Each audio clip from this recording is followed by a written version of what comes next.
All right, Papa, are you ready? Yep. All right, so let's start off. Go ahead and tell us your full name, where you were born, and your date of birth. Harold Thompson Butts Jr., born in Daytona Beach, Florida, July 25, 1932, Okay. in Halifax Hospital. All right. So each one of your grandchildren have submitted a question that they would like to know about you. So we're going to start with Cameron. He wants to know, when did you know that you wanted to marry Grammy? And what is your favorite thing about your marriage so far with her? Well, very shortly after we met, July 9th, 1957, I gotta go. I felt she was the girl for me. And what was the second part of the question? What's your favorite thing about your marriage so far with her? What has been your favorite thing about being married to her? The children that she and I have produced. I'd say that's a pretty good one. All right, Jesse would like to know, what was the deciding moment to pursue the Navy as an officer and a pilot? Why not any other branch or career path? What was it that particularly drove you to being in the Navy?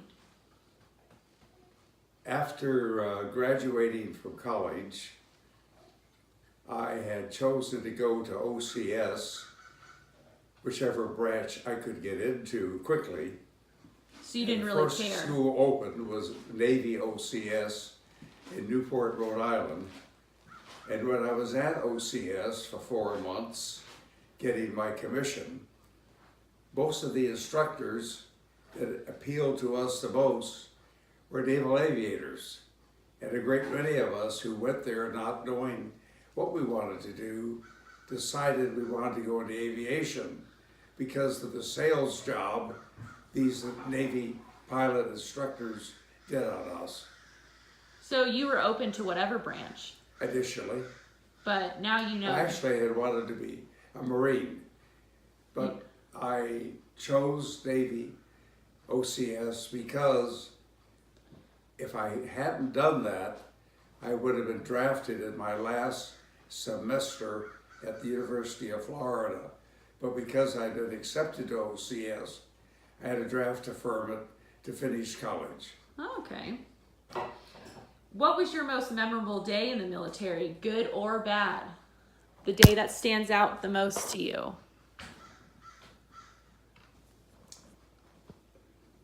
Probably the day that stands out the most still is the first day I ever soloed in the SNJ Navy Trader. That was my most memorable day. The first day you ever what? Sailed? Soloed Oh, in solo. the SNJ Navy Trader. And the worst day was when my best friend was killed on our last flight in Pensacola, and I was able to take his body home to his family in Dearborn, Michigan. Do you want to tell us how that happened? What happened to him? We were on a night cross country from NAS Pensacola to NAS New Orleans. And Eddie Zabla was his name. It was hot, and we all had cracked our cockpits. The SNJ allowed you to do that without the Venturi effect of sucking in the carbon monoxide from the engine. Eddie's plane, which was different than mine, was a T-28. And the T-28 had that Venturi effect, so the carbon monoxide from the T-28's engine came into his cockpit, and Eddie was rendered unconscious. The fellow behind him, we were all flying tail-end Charlies, just flying behind the plane in front of us. The plane behind Eddie just saw him go to a long gradual glide and then blow up in a farm field in Florida. And you were able to bring his body back home? Well, there wasn't much of a body, but I went to pick up the casket.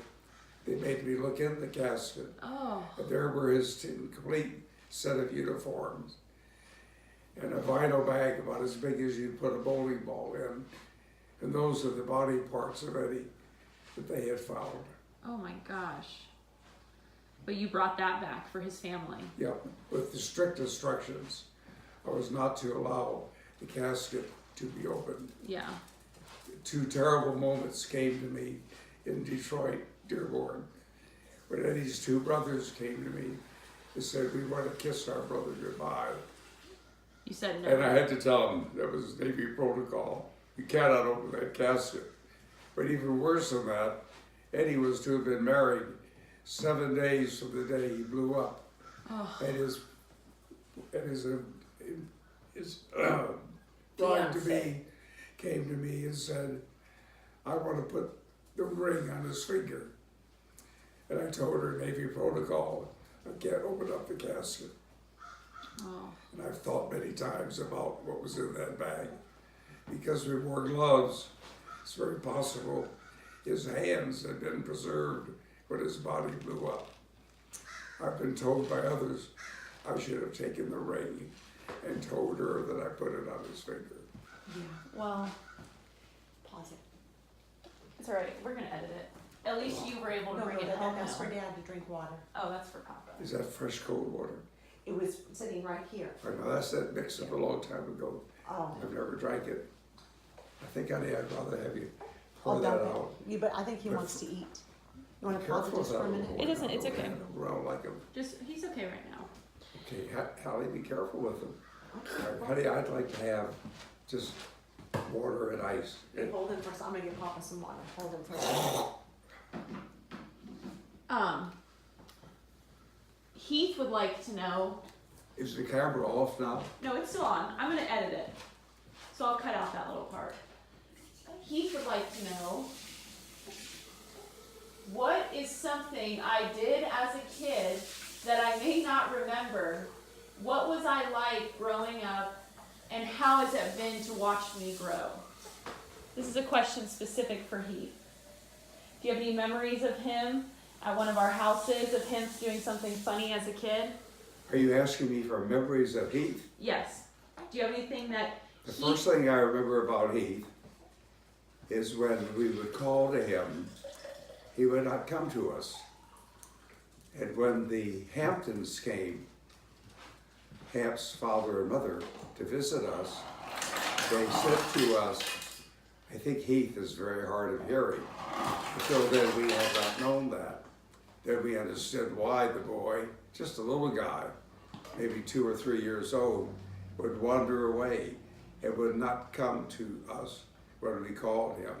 So you And realize later we learned what his problem was, and he's turned into be a magnificent young man. he wasn't just disobeying you. He I couldn't. realized belatedly it was deafness that caused him not to respond. I see. Jamie wants to know, who was your childhood best friend, and what is the fondest memory you have of the two of you? My best friend when I was younger was Gould Garcia. He and I would often spend nights at each other's homes.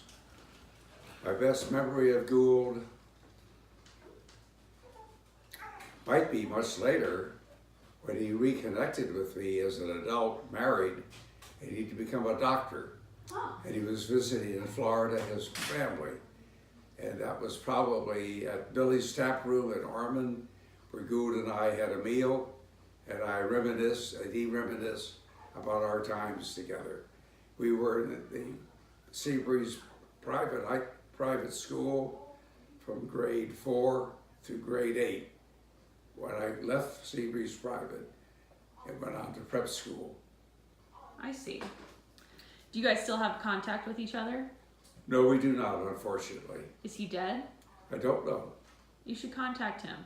Try to find him. I don't even know that I still have the last address, but I will look. We could try to find him. Charlie wants to know, what is some wisdom you have gained in life that you can now give your grandchildren on how the best way to live our lives is?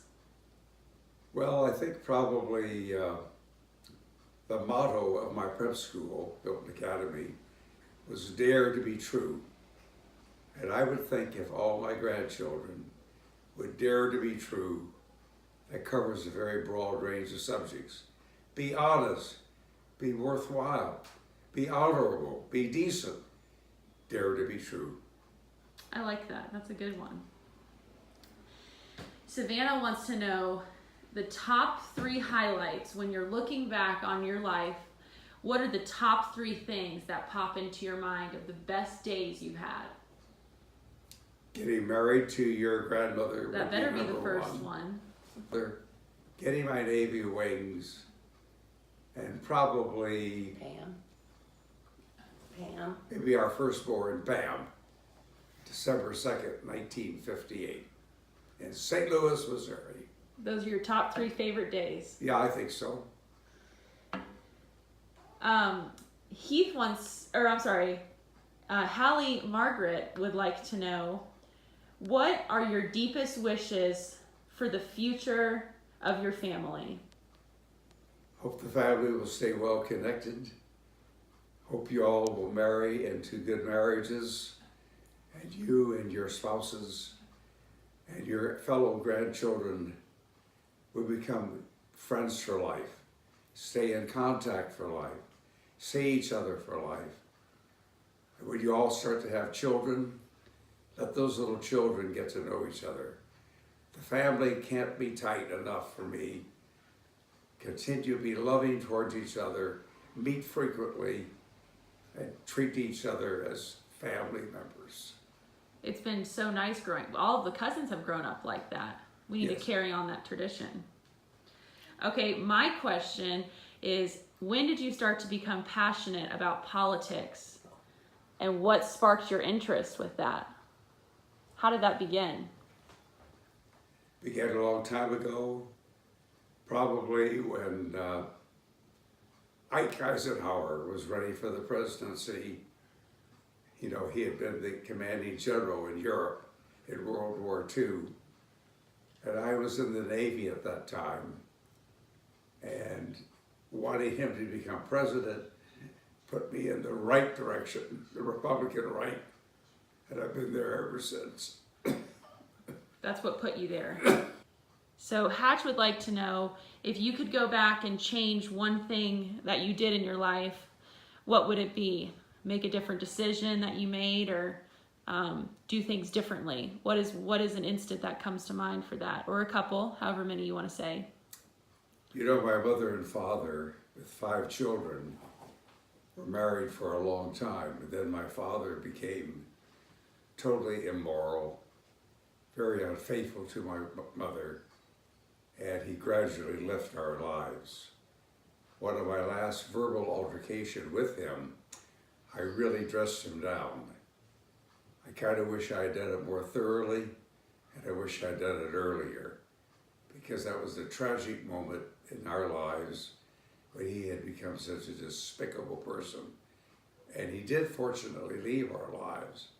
Only toward the very end of his life, one of my sisters, Nancy, did take pity on him, and she moved into the house where my father lived with her 2 children, Curry and Park. And I did see my father then at about 85 or so years of age, and I didn't dress him down then. I didn't have to. He was humbled. So you wish that you would have done that sooner because it brought a change in him? I don't think it brought a change in him, but I wish I had done it sooner. Yeah, to make things different, to say your thoughts sooner. Yes. Yeah. Any other memories? You want to talk about your wrestling? You can also say that. Well, at various athletic events, a couple of times when I lost wrestling matches, I wish I had won them. And playing football for Milton, I wish I had scored more often from the fullback position for Milton. But I did score one significant touchdown. Groton was a prep school very well known in New England, and they were our traditional rivals. And in my junior year, I did score the touchdown that beat Groton. You did? I did. The final touchdown? Yeah. Did you guys celebrate that night? Oh, yes. What'd you guys do? Well, in prep school, sweetheart, you don't do much. I went back to the dorm. What? But all that next week, guys would say to me, way to go, way to go. You were known around the campus. I was well known. That's a good one. I like that one. Everett would like to know about your career. If you can talk a little bit about the choice you made to become involved in real estate and how that led, and if you could go back, would you choose a different career? Well, initially, I started out as a stockbroker, and I did that for a number of years. Then I made a radical decision to switch from being a stockbroker to being a real estate broker. I still don't know whether I should have stayed as a stockbroker or was I right to go into real estate. I did do some pretty good things in real estate, in some cases making quite a lot of money. In other cases, I sold properties prematurely that have subsequently advanced much in value. But on the overall, I think my decisions made in real estate to buy and to sell were fruitful.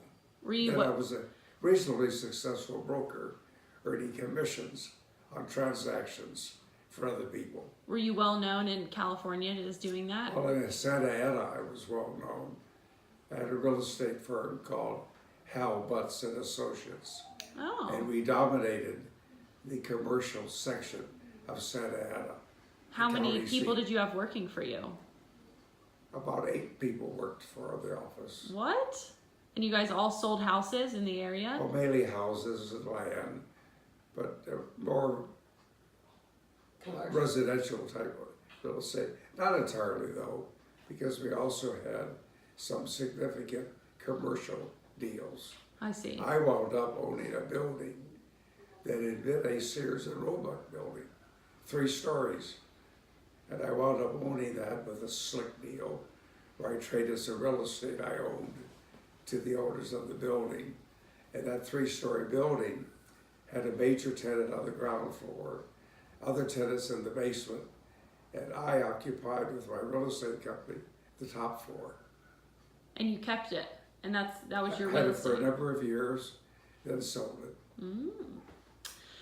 Okay, so Heath wants you to talk about bear trap a little bit. Heath wants to know if you have any memories of playing with your favorite cub. But for those who are watching this who don't know what bear trap is, can you explain the game to us a little bit and tell us what that was like? Well, all of the grandchildren were little, probably from 3 to 6 or 7, maybe 8.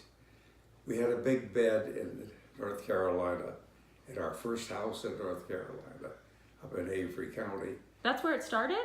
Yeah, I think so. Okay. And I'd love to get in that bed, and I got the little guys to come in bed with me. Then I played a game, said, bear trap. I said, I owned an apple orchard, and I would say, Mary, Mary, as if I were calling to my wife, get the dogs, there's bears in the apple orchard. And I would start grabbing the little bears, all of them if I could. And eventually, sometimes, I could hold about 5 or 6 of you guys down at one time.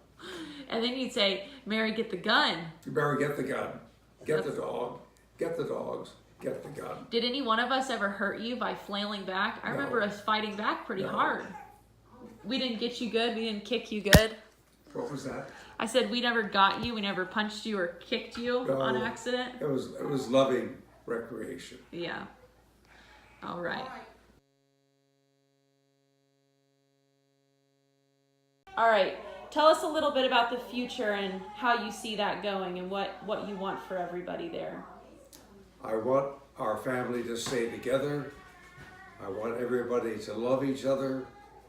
I want to have family reunions, perhaps in this house. When I'm gone and Grammy's gone, one of you guys will own this house, we hope. And the family can come in large numbers here for various significant occasions. I so much want you all to stay together as a loving, bonded family. You can turn it off, sweetheart.